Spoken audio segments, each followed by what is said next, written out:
We did get some people who wrote in asking I hate to advertise my own product, but this is the key to longevity.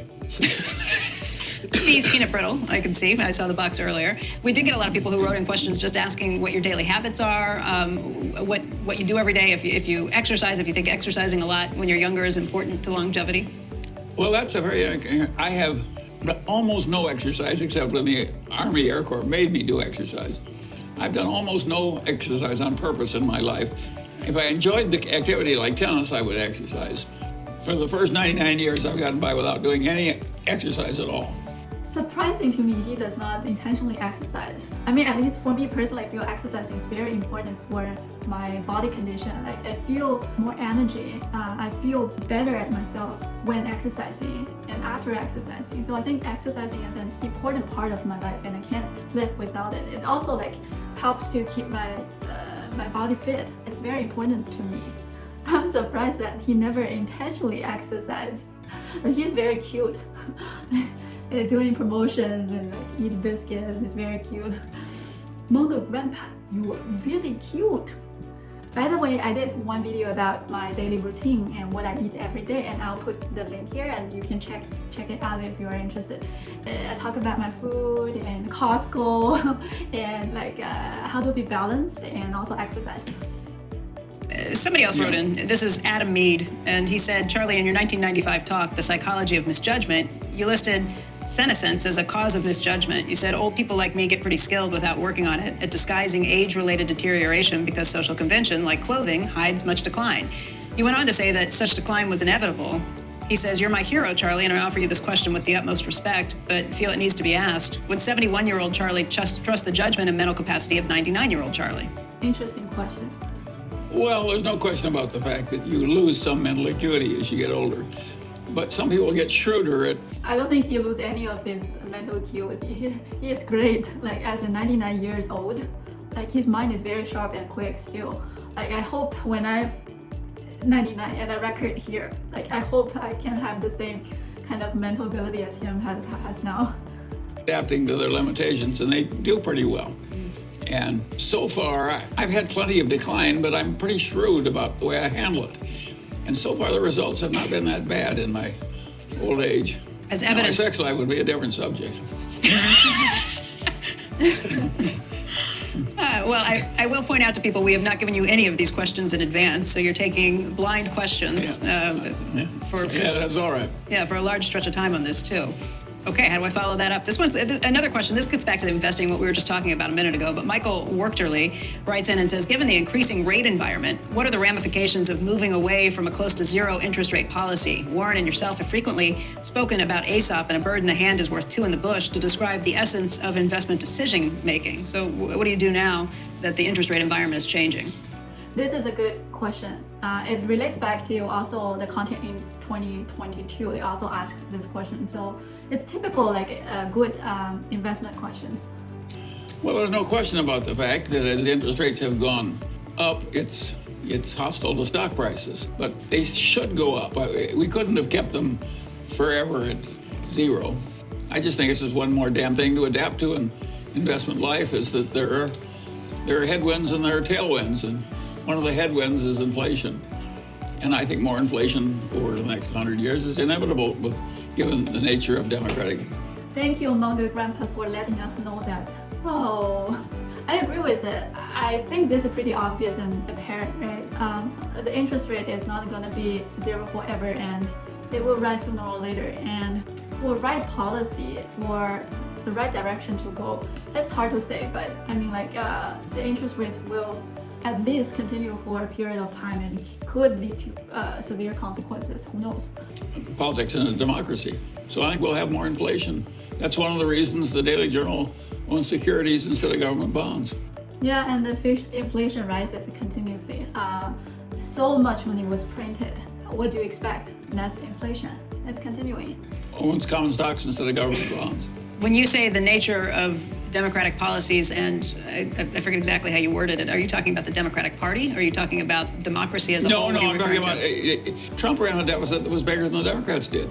All politicians in a democracy tend to be in favor of printing the money and spending it. And that will cause some inflation over time.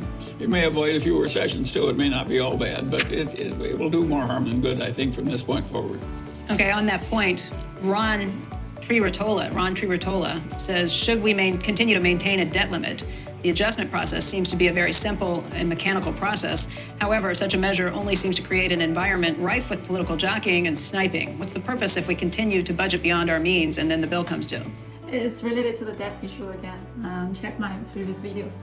If you take the history of democracy in the world and go back far enough, it fails a lot and gets succeeded by dictatorships and all kinds of awful things. As a matter of fact, the worst thing that happened to the human race in my lifetime was when an advanced civilization like Germany was taken over by a dictator as awful as Adolf Hitler. That happened as a consequence of a big worldwide depression. Again, he is using this example to point it out in history. I think this is at least the third time he has mentioned this. The depression leads to Hitler, and Hitler leads to World War II, and we are in the late stage of a big cycle that polarization arises. That we hope there will not be a second Hitler. It would never have happened if we hadn't had the Big Depression. Once Hitler got in, that meant World War II was inevitable, and that could have worked out a lot worse than it did for the people like the United States. So these things are quite important, and they're not going to be done perfectly in the future, no more than they were done perfectly in the past. Of course, you got to expect a certain amount of future trouble in the world, and your government's going to do some things that aren't exactly right. On the other hand, I would argue that the U.S. government did some things magnificently right. I have said on many an occasion that the thing that makes me proudest of my own government is the way we handled the sequel to World War II. Instead of punishing the Germans and the Japanese, we made them into some of our best friends on earth. Now that was a stunt, and it was to the credit of our country that was done. And it was done on a bipartisan basis. And I think we can all be proud of that. That was a smart thing to do. It took some generosity. We had to give up some of our money to help them rebuild. And it was a credit to our species that we behaved that well on that occasion. And I don't think our future behavior will lack similar episodes of some kind. Will lack similar episodes, or will have? Some things very right and some things very wrong. That's the way it happens. Yeah, that's very Churchill-esque, right? They'll try everything, all the wrong things until we do the right thing? No, I will keep doing both wrong and right as far ahead as you can see. Charlie, Al Pitton writes in from Chicago and wants to know if you think we might have on and off waves of inflation like we did prior to when Volcker stepped in at the Fed, the 70s era. Of course it'll happen some in the future. Yes, I think we'll have some of that in the future. Do you think we'll have it immediately, right now, with what Jay Powell's dealing with? I don't regard myself. I think I'm pretty good at long-run expectations, but I don't think I'm good at short-term wobbles. I don't have the faintest idea what's going to happen short-term. It's a standard template answer also. You can use, it's right. Only long-term is you can see the long-term, but you don't know when it will happen. Well, let me ask this one as a follow-up. It's similar, and you may not want to answer this one either, but Jake Pollard says, do you have faith in Jay Powell? Are you expecting a soft landing? Interesting. Well, I'll tell you the way I feel about Jay Powell is that I feel he's about as good as we have any right to expect. I think he's honorable and intelligent and doing the best he can. And I have no feeling that I know a lot of people who do it a lot better. So I'm glad we have him. He's talking about Jay Powell, but he is not answering whether he thinks it will be a soft landing or not. And remember in the last episode, the recession one, that we mentioned Stanley Druckenmiller, he thinks it's more possibility of a hard landing of this time instead of soft landing. The possibilities of hard landing is increasing, not decreasing, by the signs and behaviors of the parties now in economies are playing. Yeah, Munger Grandpa escaped that question. Charlie, another question comes in from Chris Freed of Philadelphia, Pennsylvania. He says, you've recommended the use of an index fund for the average investor. As these index funds continue to expand in size, their influence on corporate boards and ultimately management is ever increasing. This concentration of voting in the hands of a few index funds is alarming to me. Do you see this concentration as alarming as well? And what reforms would you suggest to address that issue? This question was also raised in 2022, the same question. Of course, it's a very serious issue because it's an enormous amount of power. And for a while, all these index funds got the feeling they were suddenly made godlike to clean up the world. But Vanguard has retreated from that policy, and I think wisely so. I think in terms of internal governance, what Vanguard did is the right way to do for other index fund. It would be a mess if they don't do that. Follow Vanguard. And I have some hope that Larry Fink will follow. I don't think it's smart for these index funds to try and influence the policy and politics of the country just because they're an index fund. I think they should be satisfied to eliminate some of the folly from investment management and do a better job for their clients, which I think they do very well. And I think they should be pleased with that and not try and run the whole damn country as a matter of corporate governance. I have no feeling that anybody at Vanguard or Larry Fink's operation has any special genius at how American corporations ought to be run. And to the extent they ask Berkshire to do this or that, I wish they'd stop. Ask Berkshire to do what? To follow their guidance. Anything. I'm just not interested in their views as to how Berkshire should behave. All right, this next question comes from Karsten Federoff, who's an equity analyst from Germany. And his question is, stock-based compensation is a popular means of incentive compensation in many companies. In some cases, these take on alarming proportions. It feels like companies are competing to outbid each other. In some companies, 20% of sales are paid out in stock-based compensation. How do you perceive this development in recent years, and what's a healthy level of incentives? Stock compensation, they also talk about in the content of 2022. Well, I think you will find in American corporations very good incentive systems and others that are too liberal and others that are too niggardly. And what else would you expect of human nature but a certain amount of variety? And I agree that some of this, in many a corporation, everybody would vote to being allowed to have stock-based compensation. You didn't count it in computing the earnings. They just want any damn way of making the earnings appear higher. It's just human nature. Of course, they want it's like your little kid goes off to school, they want to bring in good grades, not bad grades. And so sure, there's a big problem of excess corporation pay in some places. Other places, like Costco, I would say the compensation system is damn near perfect. And there's a fair amount of stock pay. But we always buy in enough stock in Costco to pay for the stock we're issuing. A lot of people in high tech, they issue the stock and they don't buy it in, so it's a net dilution. I think there's a lot that's wrong in American compensation systems. This is worth noting. So Costco is buying stocks for employees for their stock compensation, while tech companies are not buying themselves but diluting by issuing new shares to employees. Catch up the nuance here and understand it. It's about dilution or not dilution, and it's very different incentive. From the whole company's perspective, it's different version. By the way, when I was young, it wasn't so bad. Why? This is something that's happened in the last 50 years. I don't know, it's just the history of the way things came up and the greater hardship and the pioneering ethos or God, whatever it was. When I was young, nobody complained about executive compensation. I believe in that. This topic is pretty new, it becomes very hot only after 2008, I think. Near that time, this thing, it does not exist that much before the modern economy or before my time entering into the workforce. And it's very aggressive for certain companies to do the stock compensation. From the terms and the documents that I do and I see, different companies are very different on this, and there is a lot of tricky terms there. So it's not all about the pricing or valuation or the number there. There's also a lot of traps inside.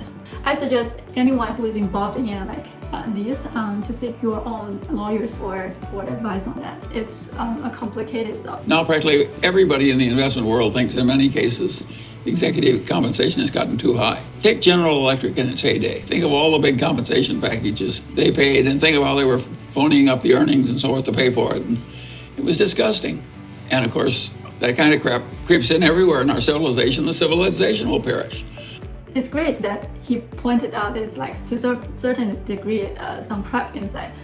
Yeah, the company does take advantages of the employees by defining, by doing the terms themselves. And it's actually some terms or some behaviors actually is against the principle of setting up this incentive originally. I feel at least I feel like, if to use the moral standards of Munger Response, the stock compensation tool is sometimes abused and is more unfavorable to employees as it is originally designed to be. This one's an interesting question. It came in from Eric Howe in Milwaukee, who says the population of the world is thought to have increased by more than fourfold time since you were born.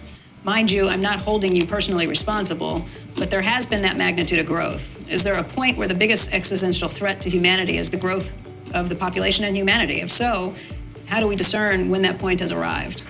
Well, that's an interesting subject. If you'd looked at the way things had happened in the past, you would have concluded, like Paul Ehrlich did, that the world's headed for an absolute population disaster.